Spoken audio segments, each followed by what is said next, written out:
60 divided by 10 equals 6, 15 times 6 equals 90, and 45 divided by 90 equals 0.5.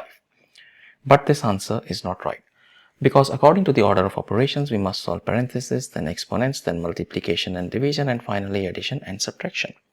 Remember, if in any expression you have both multiplication and division present, you must work from left to right, and same applies to addition and subtraction.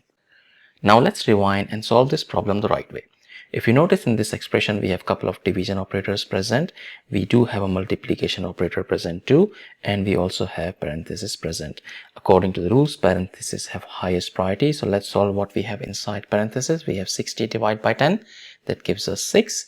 Our expression becomes 45 divided by 15 times 6. Now we have two operators present here, division and multiplication. Multiplication and division have equal priority, but we have to work from left to right. So we need to solve this division first because that's on the left side. So 45 divided by 15, that gives us 3. And finally 3 times 6 equals 18, which is the final and correct answer to this problem. Thank you for watching. Please like the video, comment your answers, and subscribe to our channel.